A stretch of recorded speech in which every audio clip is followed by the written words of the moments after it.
Hello കൂട്ടുകാരെ, എല്ലാവർക്കും നമസ്കാരം. ഇന്ന് നമ്മൾ ഇവിടെ ഉണ്ടാക്കാൻ പോകുന്നത് സിമ്പിളായി വളരെ എളുപ്പത്തിൽ ഉണ്ടാക്കാവുന്ന സ്വാദിഷ്ടമായ ഒരു 4 മണി പലഹാരമാണ്.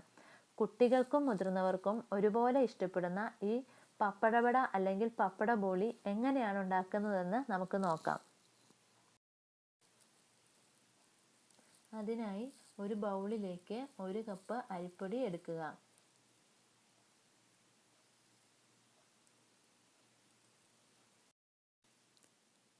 ഇതിലേക്ക് 1 സ്പൂൺ മൈദ, 1/2 സ്പൂൺ പൊടിച്ച കായം, ആവശ്യത്തിന് ഉപ്പ്, 1/2 സ്പൂൺ കാശ്മീരി മുളക് പൊടി, 1/2 സ്പൂൺ കറുത്ത എള്ള്, 1/2 സ്പൂൺ ജീരകം, 1/2 സ്പൂൺ പെരുംജീരകം എന്നിവ ചേർത്ത് നന്നായി ഇളക്കുക. അതിനുശേഷം അല്പാൽപ്പം വെള്ളമൊഴിച്ച് കുഴച്ചെടുക്കുക.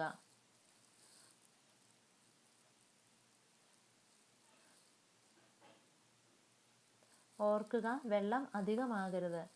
അതുകൊണ്ട് അല്പം വീതം വെള്ളം ഒഴിച്ചു കൊടുത്ത് ഏകദേശം ഒരു ദോശമാവിൻ്റെ പരുവത്തിൽ ആക്കിയെടുക്കുക.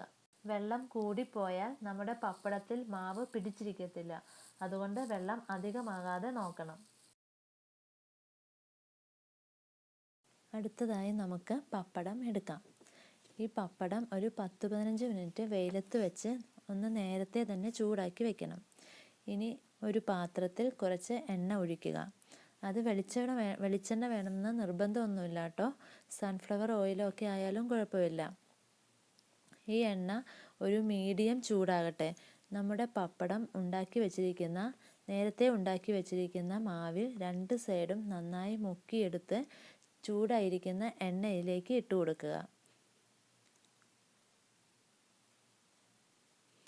അല്പസമയത്തിന് ശേഷം പതിയെ ഒന്ന് തിരിച്ച് ഇട്ട് കൊടുക്കുക. ഇങ്ങനെ എണ്ണ തവിക്ക് അല്പാൽപമായി കോരി ഒഴിച്ചു കൊടുക്കുക. ലോ ഫ്ലെയിമിൽ പതിയെ തിരിച്ചും മറിച്ചുമിട്ട് സാവകാശം വേവിച്ചെടുക്കുക. തീ കൂടിയിരുന്നാൽ പെട്ടെന്ന് മാവ് കരിയാൻ തുടങ്ങും. പപ്പടം വേവാതെയും വരും. അതുകൊണ്ട് ലോ ഫ്ലെയിമിൽ തന്നെ തിരിച്ചും മറിച്ചുമിട്ട് വേവിക്കണം.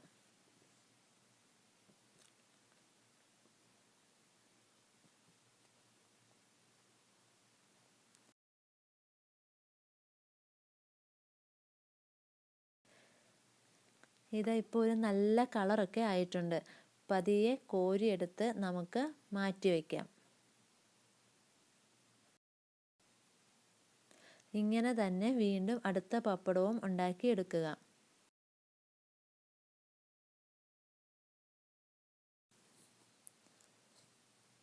ഇതുപോലെ തന്നെ ബാക്കിയുള്ള പപ്പടങ്ങളും ചെയ്തെടുക്കുക.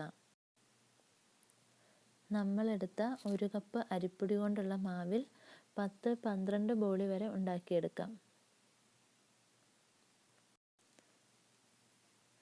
അങ്ങനെ നമ്മുടെ പപ്പടമെല്ലാം ഉണ്ടാക്കി ഒരു പാത്രത്തിലേക്ക് മാറ്റി വയ്ക്കുക.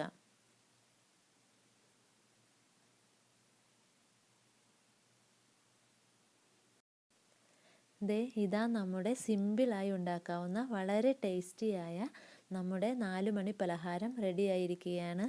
എല്ലാവരും ഉണ്ടാക്കി നോക്കണേ. ഒപ്പം അഭിപ്രായങ്ങൾ കമൻ്റായും അറിയിക്കുക. Thank you.